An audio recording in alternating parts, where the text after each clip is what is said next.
Hello, good morning everyone. Last lecture में अपन ने first unit cement के बारे में डिस्कस किया था। हमने टेस्ट के बारे में भी बताया था, ठीक है ना। तो सीमेंट लगभग आपके जो जितना सिलेबस में था उतना लगभग कंप्लीट करवा दिया। आज अपन देखेंगे एग्रीगेट के बारे में, ठीक है। सेकेंड यूनिट है जो एग्रीगेट, उसके बारे में अपन डिस्कस करेंगे कि एग्रीगेट क्या होते हैं, इनके सोर्सेज क्या रहते हैं, उनके बारे में अपन बताएंगे। और ये कितने प्रकार के होते हैं, उनकी टाइप्स भी देखेंगे और उनके क्लासिफिकेशन भी अपन देखेंगे, ठीक है। तो सबसे पहले अपन देखते हैं कि एग्रीगेट के बारे में अपन डिस्कस करेंगे कि एग्रीगेट उनके सोर्स क्या है, ठीक है। तो ये दो तरीके से सोर्स हैं इनके। एक तो क्या है, एक तो ये नेचुरली प्राप्त होते हैं अपने को, एक तो नेचुरली होते हैं, दूसरा आर्टिफिशियली, ठीक है। नेचुरली कैसे होंगे? नेचुरली जैसे कि अपन जो ये रोग से प्राप्त होंगे, है ना, नेचुरली रोग से प्राप्त होंगे। और आर्टिफिशियली क्या होता है कि ये ब्रिक स्लैग होती है, जो मतलब जो मतलब ओवरबर्न ब्रिक जो होती है, या फिर जो उनसे क्या होते हैं अपने को ब्रिक से अपन ये प्राप्त कर सकते हैं। ओवरबर्न ब्रिक जो होती है, जो अपन मेजनरी में काम नहीं लेते हैं, तो अपन एग्रीगेट्स के अकॉर्डिंग अपन उसका यूज़ कर सकते हैं, ठीक है। अब देखिए नेचुरल एग्रीगेट जो होते हैं वो कौन कौन सी चट्टानों से प्राप्त होते हैं। एक तो कौन सी होगी अपने पास, इग्नियस रॉक होगी, दूसरी इग्नियस रॉक होगी, और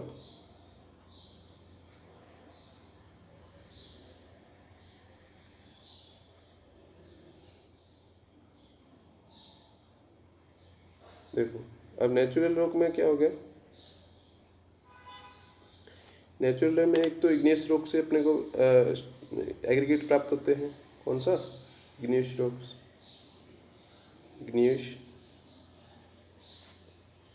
जो होती है उनसे, दूसरा इग्नियस रॉक से, और दूसरा सेडिमेंट्री रॉक से, ठीक है। सेडिमेंट्री रॉक से, और तीसरा मेटामॉर्फिक रॉक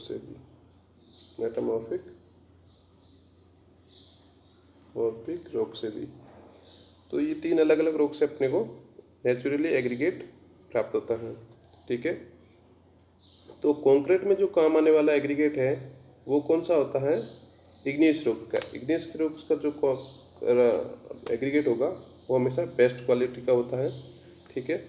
और इसे अपन अगर क्लासिफिकेशन करें अकॉर्डिंग टू साइज, ठीक है ना, तो अपन इनका क्लासिफिकेशन करेंगे एग्रीगेट का। तो कैसे करते देखो,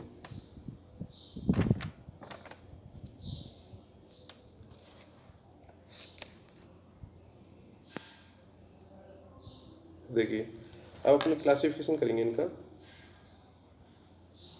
सॉरी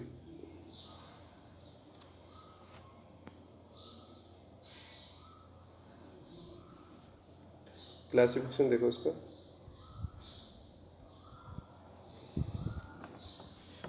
ये साइज के बेसिस पे अपन देख रहे हैं, ये बेस्ड ऑन साइज, ठीक है। तो ये एक तो कोर्स एग्रीगेट होता है, एक तो क्या होता है कोर्स एग्रीगेट, दूसरा होता है फाइन एग्रीगेट, ठीक है। कोर्स एग्रीगेट कौन सा होगा और फाइन एग्रीगेट कौन सा होगा उसके बारे में अपन दिखाते हैं। जो कोर्स एग्रीगेट है जो वो 80 mm सीव से तो पास हो जाता है, और 4.75 mm से ऊपर रिटर्न हो जाता है। मतलब 80 mm जो है ये 80 mm सीव है, ठीक है, और ये 4.75 mm सीव है, ठीक है। दो सीव है, यानी कि सीव यानी कि छलनी, जो छलनी होती है उसे सीव बोलते हैं। तो यानी कि ये 80 mm वाली जो यहाँ जो एग्रीगेट होंगे ये क्या हो जाएंगे, पास हो जाएंगे, 80 mm वाली सीव पे पास हो जाएंगे। और यहाँ पे जो 4.75 mm वाली सीव पे रिटर्न हो जाएंगे। इसे अपन इसे अपन क्या बोलेंगे, तो जो एग्रीगेट 4.75 mm वाली सीवी पे रिटर्न हो जाते हैं या रुक जाते हैं, उनको अपन क्या कहेंगे, मतलब कोस्ट एग्रीगेट। ठीक है, आई बात समझ में। तो ये तो हो गया कोस्ट एग्रीगेट का। अब फाइन एग्रीगेट के बारे में देखें कि फाइन एग्रीगेट वो एग्रीगेट होंगे जो मतलब 4.75 जो mm की सीव है ना, 45 mm वाली सीव है, इससे तो क्या हो जाएंगे, पास हो जाएंगे। ठीक है, इससे तो क्या हो जाएंगे, पास हो जाएंगे। और जो 150 माइक्रोन वाली जो सीव है, 150 माइक्रोन की सीव, या फिर इसे अपन कह सकते हैं, क्या, 0.150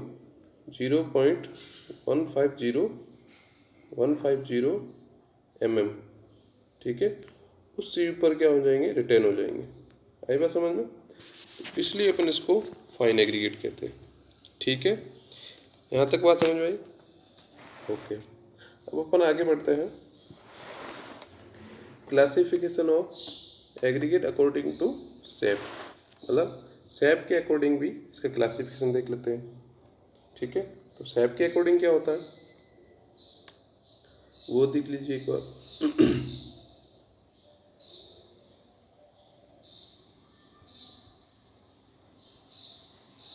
इसको आप एक बार लिख लेना ना।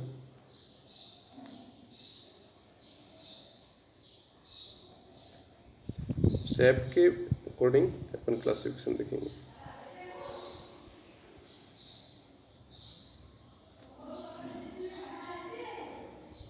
शेप, इसमें क्या होता है, देखिए, एक तो क्या होते हैं, 4 प्रकार के होते हैं। एक तो राउंडेड पार्टिकल, पहला राउंडेड पार्टिकल, दूसरा angular and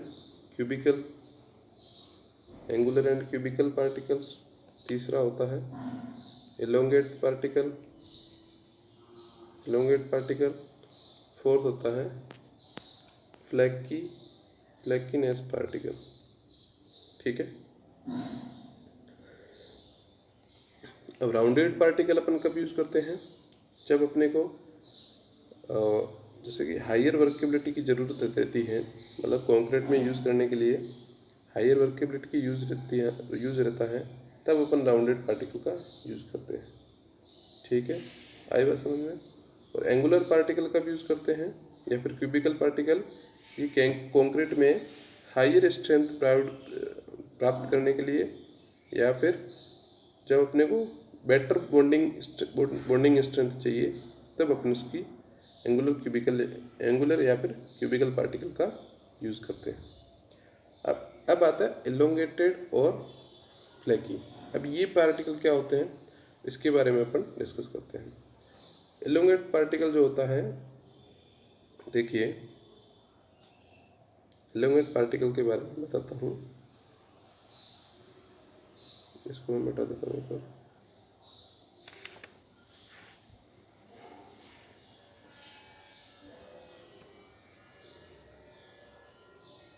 elongate particle,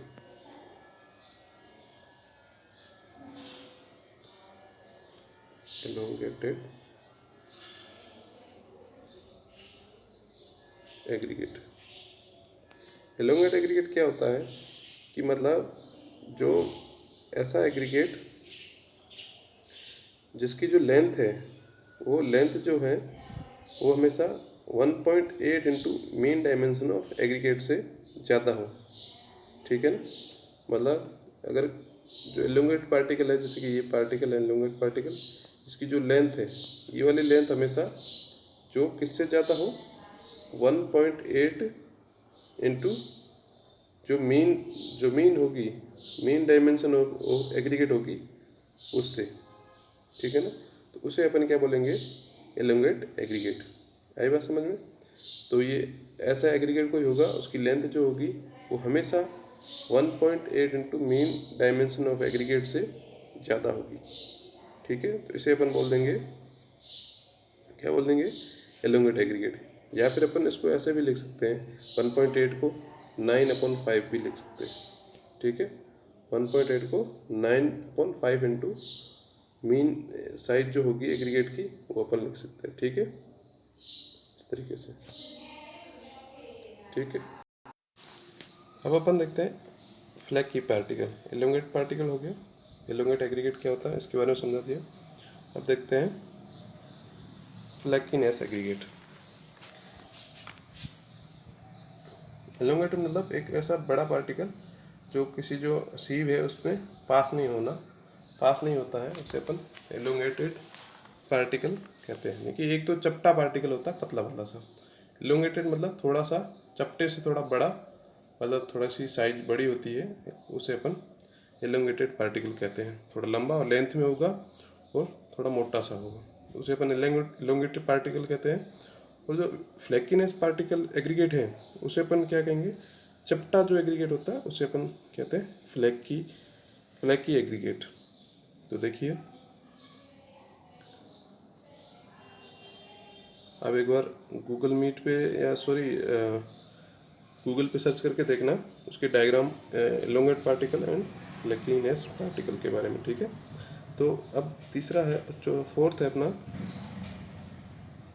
फ्लैकीनेस aggregate. ठीक है, तो ये हो गया। फ्लैकीनेस एग्रीगेट क्या होता है, जो इसकी एग्रीगेट की थिकनेस जो है, ठीक है ना, वो थिकनेस क्या होती है, वो मतलब कि जो 3/5 इंटू मीन साइज है उससे कम रहती है। ठीक है, जैसे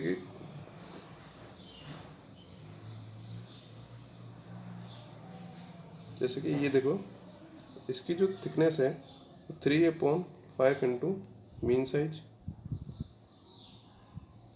मीन डायमेंशन ऑफ एग्रीगेट। ठीक है, वो हमेशा ये कम रहेगी। आई बात समझ में? वो लीस्ट डायमेंशन होगी, जो लीस्ट डायमेंशन होगी उससे हमेशा इसकी कम रहेगी। तो लीस्ट डायमेंशन जो भी होगी उसकी उससे हमेशा ये 3/5 into mean dimension of aggregate वो हमेशा कम रहेगी इसकी साइज। तो ये हमेशा चपटा होता है इस तरह से, कोई पतला होता है चपटा सा। ठीक है ना, तो देखिए ये एग्रीगेट इस तरीके से एकदम पतला पतला चपटा चपटा होगा, थोड़ी इसकी लेंथ भी कम होगी और रिलीज डायमेंशन वो इजीली मतलब सीव से जो है वो पास कर जाता है, इजीली सीव से पास कर जाता है। ठीक है, जबकि जो एलोंगेटेड एग्रीगेट है वो सीव से पास नहीं करते हैं। ठीक है, आई बात समझ में? ठीक है, इतना। चलो अब अपन आगे बढ़ते हैं। तो ये तो हो गया एग्रीगेट के बारे में, अपन ने इसका क्लासिफिकेशन कर दिया है। ठीक है, अब अपन देखते हैं, देखो एग्रीगेट क्यों यूज़ करते हैं। एग्रीगेट को मतलब अपन किसी भी कंक्रीट जो होता है उस कंक्रीट में क्या क्या रहते हैं, उस कंक्रीट में जो कंक्रीट होता है, सॉरी, कंक्रीट जो होता है उसमें एक तो मिक्सचर रहता है, ठीक है, एक पेस्ट और दूसरा एग्रीगेट। ठीक है, पेस्ट प्लस एग्रीगेट रहता है। तो एग्रीगेट हमेशा उस कंक्रीट का मतलब वॉल्यूम इंक्रीज करने के लिए अपन यूज़ करते हैं। ठीक है ना, हमेशा एग्रीगेट को इसीलिए यूज़ करते हैं क्योंकि उसका वॉल्यूम इंक्रीज हो जाए, बल्क में मतलब वॉल्यूम हो जाए और उसकी स्ट्रेंथ भी अपन इंक्रीज कर सकते हैं। ठीक है, इसीलिए अपन एग्रीगेट का यूज़ करते हैं। ठीक है, तो अपन आगे और देखते हैं। देखिए इसमें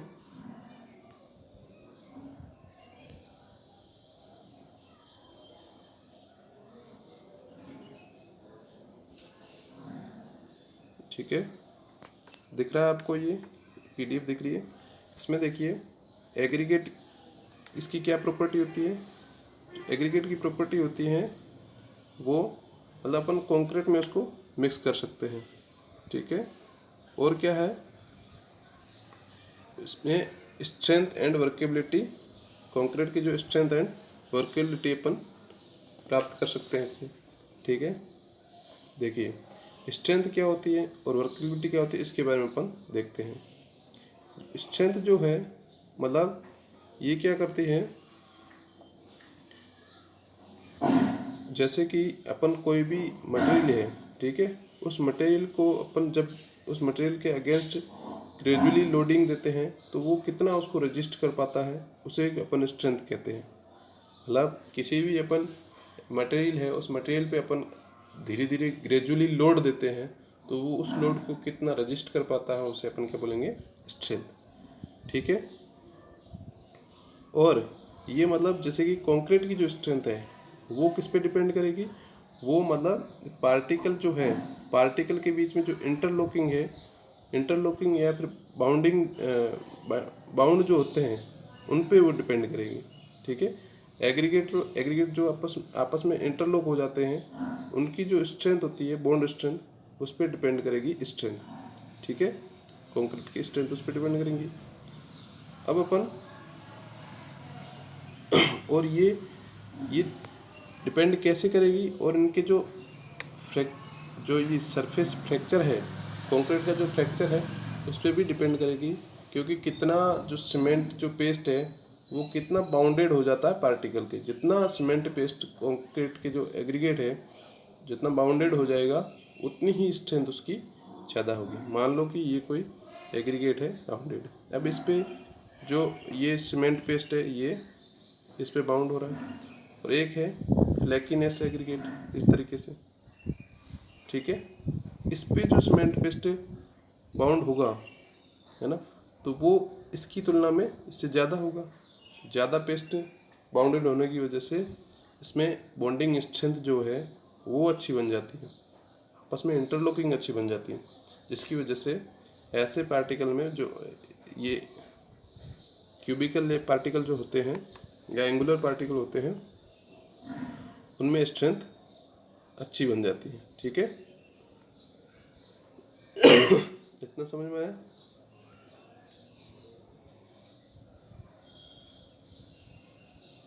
अब देखिए वर्केबिलिटी। अब वर्केबिलिटी क्या है उसके बारे में डिस्कस कर लेते हैं अपन। वर्केबिलिटी है जब भी कोई, मान लो कंक्रीट है, अपन जैसे कि राउंडेड कंक्रीट ले लिए अपन। ठीक है।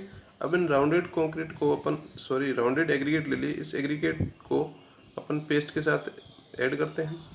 जब भी ये पेस्ट के साथ ऐड करेंगे तो इसको अपन इजीली मिक्स कर सके। ठीक है। और इजीली इसको ट्रांसपोर्ट कर सके और इजीली इसको प्लेसिंग कर सके और इसकी फिर फिनिशिंग कर सकते हैं। तो जितना इजी रहेगा तो उसे अपन बोलेंगे वर्केबिलिटी। ठीक है। ये बात तो कंप्लीट होगी। अभी ये डिपेंड किस पे करती है वर्केबिलिटी, ये देखते हैं। अभी वर्केबिलिटी जो है डिपेंड करती हैं जो पार्टिकल का ऊपर जो फ्रिक्शन है या फिर उसका रप्चर जो है, मतलब पार्टिकल के ऊपर जो स्पेसिफिक सरफेस एरिया है उस पर डिपेंड करती हैं। वर्केबिलिटी किस पे डिपेंड करती हैं, पार्टिकल के स्पेसिफिक सरफेस एरिया पे। मैं कह रहा हूँ कि एक तो है राउंडेड पार्टिकल, ठीक है, दूसरा है पार्शियली राउंडेड पार्टिकल, ठीक है, तीसरा है फुल्ली एंगुलर या क्यूबिकल पार्टिकल। ठीक है। तो थोड़ा इस पर रफ भी है ना, और ये रफ भी है, क्या है,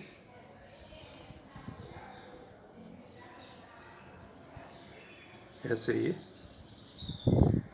रफ पार्टिकल भी है। ठीक है। इस पर थोड़ा यूं ये रफ है। जो इसका स्पेसिफिक सरफेस एरिया किसका ज़्यादा होगा, सबसे ज़्यादा स्पेसिफिक सरफेस इसका होगा, फिर इसका। ठीक है।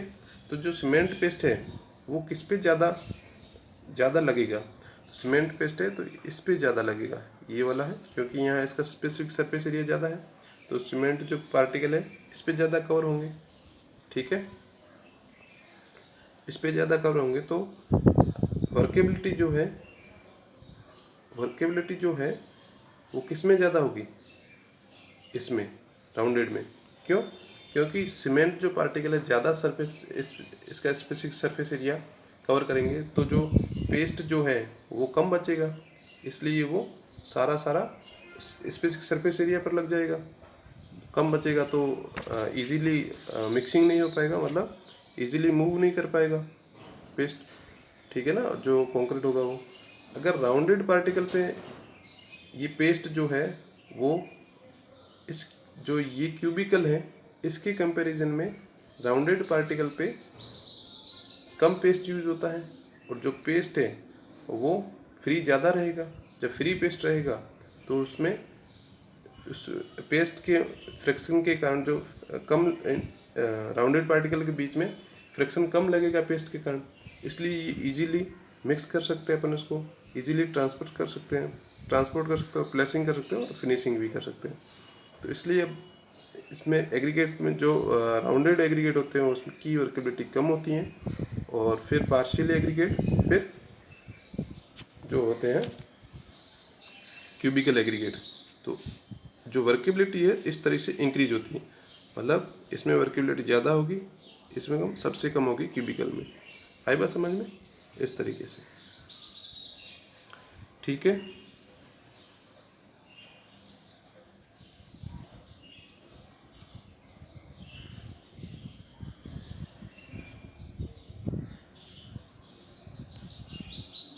देखिए अपन इधर से इधर जाएंगे तो वर्केबिलिटी क्या होगी? कम होगी। वर्केबिलिटी जो है वो डिक्रीज होगी। अब इधर से इधर जाएंगे तो वर्केबिलिटी बढ़ेगी, वो ठीक है। और इधर से इधर जाएंगे, स्ट्रेंथ जो है वो इंक्रीज होगी, स्ट्रेंथ इंक्रीज होगी, ठीक है। बॉन्डिंग भी इंक्रीज होगी, इंटरलॉकिंग पार्टिकल है वो बॉन्डिंग की वो भी इंक्रीज होगी, ठीक है। ओनली फॉर क्या हो रही है? वर्केबिलिटी कम हो रही है। आई बात समझ ली? ठीक है।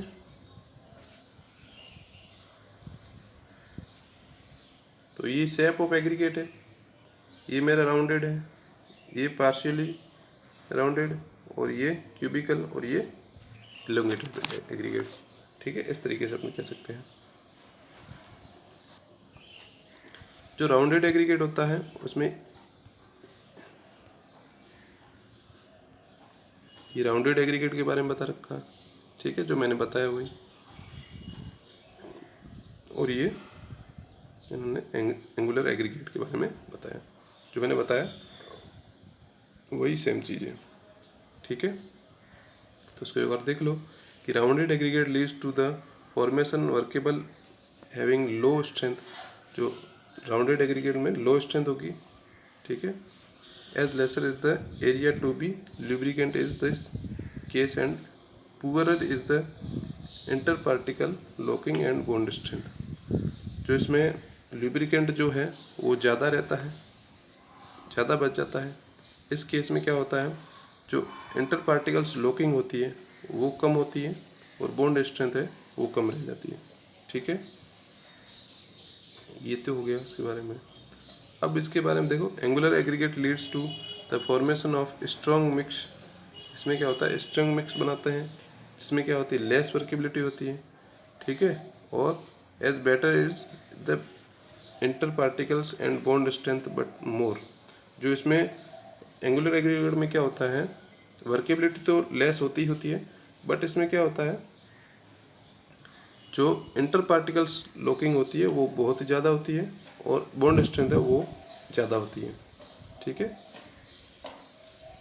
आई बात समझ में? इसलिए अपन ये उसके अपने स्ट्रेंथ और वर्केबिलिटी के अकॉर्डिंग एग्रीगेट यूज़ करते हैं, ठीक है।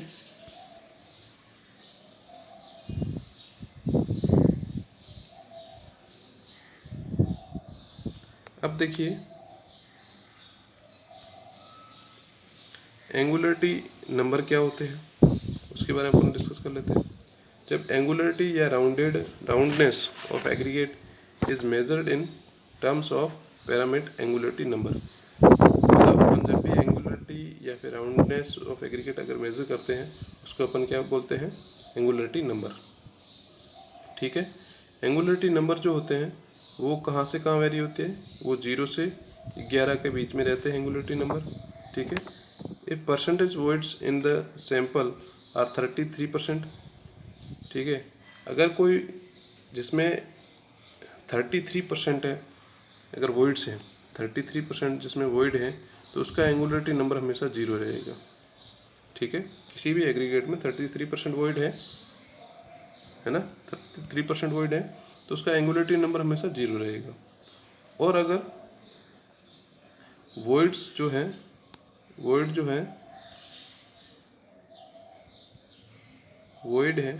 वो अगर 44% रहते हैं, तो उसका एंगुलरिटी नंबर हमेशा 11 होगा मैक्सिमम। तो मिनिमम 0 और मैक्सिमम 11।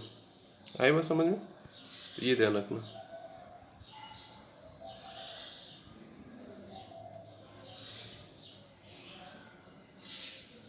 ठीक है, अब एंगुलरिटी नंबर मतलब यहाँ से देखो 0 से 1 2 3 और लास्ट 11 तक एंगुलरिटी नंबर होता है।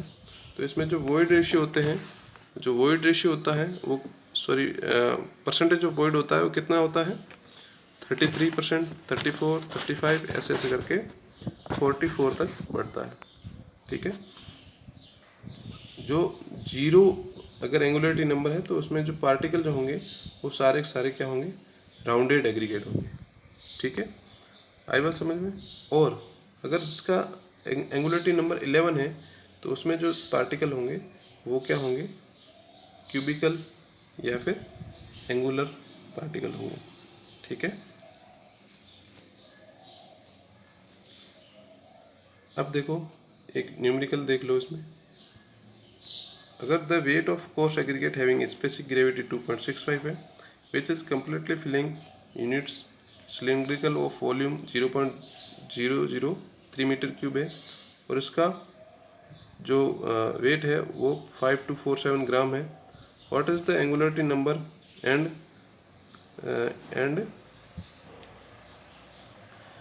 Comment upon the shape of aggregate. तो एग्रीगेट की शेप क्या होगी वो अपने को फाइंड आउट देखते हैं अपन इसको। तो इसमें देख लीजिए, जो इसका सॉलिड का वेट है वो दे रखा है 5247 ग्राम, 5247 ग्राम, ये देखिए। और वॉल्यूम है, टोटल वॉल्यूम वो कितना है, 0.003 मीटर क्यूब। ठीक है, स्पेसिफिक ग्रेविटी है 2.65। ठीक है, ये स्पेसिफिक ग्रेविटी। तो स्पेसिफिक ग्रेविटी का फॉर्मूला होता है रो एस, मतलब density of solid upon density of water. ये हमेशा याद रखना, स्पेसिफिक ग्रेविटी का फॉर्मूला होता है। ठीक है, यहाँ तक समझ में आया? अब मैं कहता हूँ, अगर जी लिख लेता हूँ, rho S upon rho water लिख लेता हूँ, तो मैं इसको ऐसे भी लिख सकता हूँ। रो एस को क्या लिख सकता हूँ,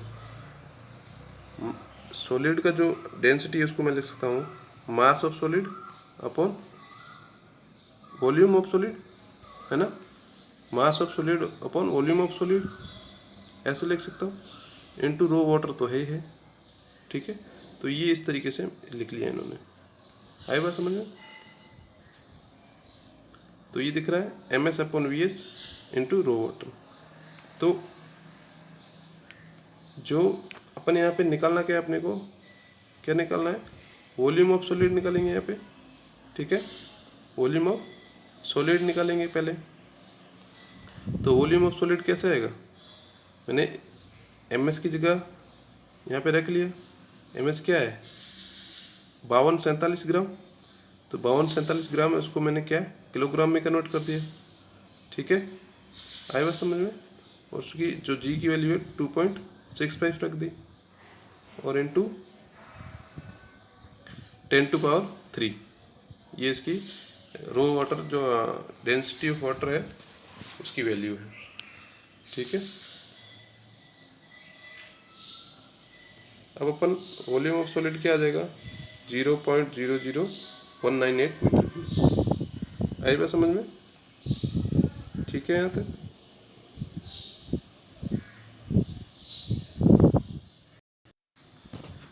अब देखो टोटल वॉल्यूम क्या होता है, volume of fluids plus volume of solid. Volume of solid अपने को पता चले गया है, कितना आया था, 0.00198। ठीक है, तो टोटल वॉल्यूम कितना है अपने पास, 0.03 मीटर क्यूब। तो मैंने इस फॉर्मूले में वॉल्यूम ऑफ फ्लूइड्स निकाल लिया। ठीक है, वॉल्यूम ऑफ फ्लूइड्स निकालने पर वॉल्यूम ऑफ फ्लूइड्स निकाल लिया, यहाँ से वॉल्यूम ऑफ फ्लूइड्स आ गया। ठीक है, तो अब मैं क्या करूँगा, यहाँ से परसेंटेज ऑफ फ्लूइड निकाल लूँगा। परसेंटेज ऑफ फ्लूइड क्या होता है, एक तरह से पोरोसिटी होती है। परसेंटेज ऑफ वॉल्यूम क्या होता है, एक तरह से पोरोसिटी होती है। तो पोरोसिटी बराबर क्या होता है, volume of fluids upon total volume, volume of fluids upon total volume. ठीक है, तो यहाँ से अपने पास कितना आ जाएगा, 34%। 34% मीन्स अपन कह सकते हैं एंगुलरिटी नंबर कितना है इसका, लगभग 1 के इक्वल है। यानी कि अगर 33% होता तो 0 होता एंगुलरिटी नंबर, अगर 34 है तो इसका एंगुलरिटी नंबर कितना होगा, 1। तो शेप ऑफ एग्रीगेट मतलब अपन कह सकते हैं क्या है, राउंडेड। ठीक है, इस तरीके से अपन ऐसे प्रॉब्लम्स है वो कैलकुलेट कर सकते हैं। अब देखिए fineness index and elongation index test, अब ये क्या होते हैं इसके बारे में अपन देखते हैं। तो फाइनेस इंडेक्स जो है, फाइनेस इंडेक्स के बारे में अपन देखें तो कोई भी एग्रीगेट जो है उनको मेजर्ड कैसे करते हैं, उसके लिए ये पैरामीटर है। जो फ्लैकीनेस जो होता है पार्टिकल, वो फ्लैकी कैसे होगा उसको अपन मेजर करते हैं। तो उसे अपन किसके अकॉर्डिंग मेजर करते हैं, फ्लैकीनेस इंडेक्स के अकॉर्डिंग। ठीक है, तो फ्लैकीनेस इंडेक्स में क्या होता है कि कोई भी पार्टिकल होता है जो उसकी स्मॉलर जो पार्टिकल की थिकनेस होती है, ठीक है ना, जैसे कि मान लो ये मेरा पार्टिकल है इस तरीके से, ठीक है, इस तरीके से। अब ये इसकी थिकनेस है, ये इसकी मतलब स्मॉलर या लेटरल साइज है। तो स्मॉलेस्ट साइज जो डायमेंशन होगी, जो स्मॉलेस्ट डायमेंशन होगी वो हमेशा लेस देन होनी चाहिए किससे, 0.6 इंटू 0.6 इंटू मीन डायमेंशन, जो होगी मीन डायमेंशन। देखो एक बार इसको एक बार अच्छे से समझा देता हूँ।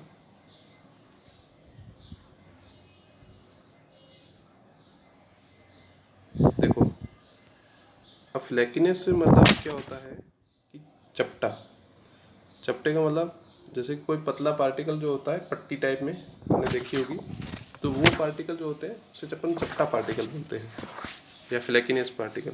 तो फ्लैकीनेस पार्टिकल ऐसे होंगे, ठीक है, इस तरीके से। ये इसकी लेंथ होगी, ये इसकी विड्थ होगी, ठीक है, और ये जो थिकनेस है ये टी होगी।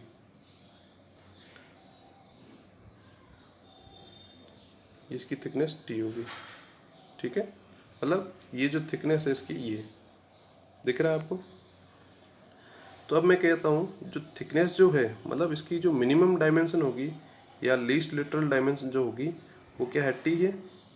थिकनेस जो हमेशा लेस देन होनी चाहिए किससे, 0.6 into mean size of dimension. Mean size क्या होती है, मतलब T plus L plus B plus upon 3 करेंगे ना, तो ये क्या आ जाएगी, मीन्स आ जाएगी एग्रीगेट की। तो इससे हमेशा टी जो है वो लेस देन होना चाहिए। तो अपन इसको क्या कहेंगे, फ्लैकीनेस पार्टिकल, ठीक है, या फिर फ्लैकीनेस इंडेक्स कह देंगे। आई बात समझ में, ठीक है। तो ये हो गया, ये तो फ्लैकीनेस इंडेक्स हो गया। और ये जो पार्टिकल जो है अपन, या इसको अपन ऐसे भी लिख सकते हैं, जो 0.6 है इसको अपन ऐसे भी लिख सकते हैं, कैसे 3/5 इंटू एक्स बार, ऐसे भी लिख सकते हैं, ठीक है। अगर दोनों कोई क्वेश्चन आ जाए ऑब्जेक्टिव टाइप में तो ये दोनों सेम वैल्यू है, ठीक है। तो ये अब फ्लैकीनेस इंडेक्स में कुछ इम्पोर्टेंट पॉइंट है। अपन जो है 6.3 mm जो होता है उससे छोटी साइज से अपन छोटी साइज का पार्टिकल नहीं लेंगे। मतलब जो 6.3 mm होता है इससे हमेशा इससे कम साइज का पार्टिकल नहीं लेंगे, इससे हमें अपन हमेशा ज़्यादा साइज का ही पार्टिकल लेंगे, ठीक है। ये बात समझ में आ गई, एक पॉइंट ये हो गया, ठीक है।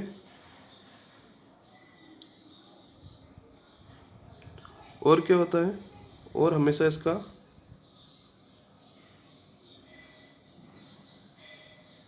जो फ्लेकिनेस एग्रीगेट होता है, इनका जो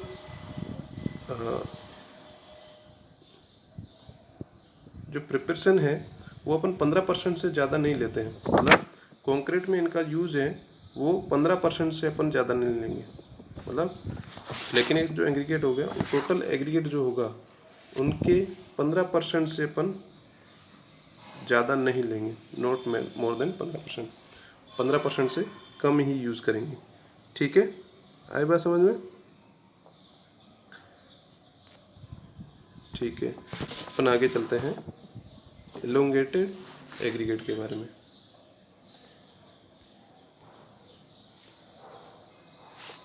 ठीक है, ये हो गया फ्लेकिनेस पार्टिकल के बारे में। और क्या होता है,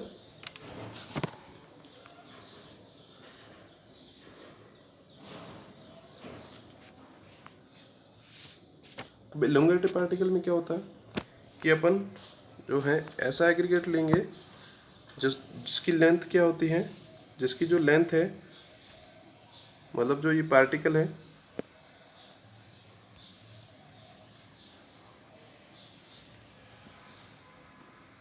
ये देख रहे हो आप, ये जैसे कि पार्टिकल है, ठीक है, ये रहा एलोंगेट मतलब एग्रीगेट है। अब इसकी जो 9/5 इंटू मीन साइज करेंगे, मीन डायमेंशन है इसका 5 + 12 + 1/3 करेंगे तो इसकी मीन साइज आ जाएगी। इसको x बार मल्टीप्लाई कर देंगे तो ये वैल्यू है, ये हमेशा जो है ये हमेशा लेस देन होनी चाहिए, किससे, सॉरी लेंथ से बड़ी होनी चाहिए। ये वैल्यू जो है ये लेंथ हमेशा इससे बड़ी होनी चाहिए, 9/5 इंटू x बार। आई बात समझ में? आई बात। देखो कोई भी एग्रीगेट है उसकी जो लेंथ है वो हमेशा ज़्यादा होगी 9/5 इंटू x बार के, या फिर मैं कह सकता हूँ इसकी जो लेंथ है, लेंथ जो है वो हमेशा ग्रेटर होनी चाहिए किससे, 1.8 इंटू मीन साइज के।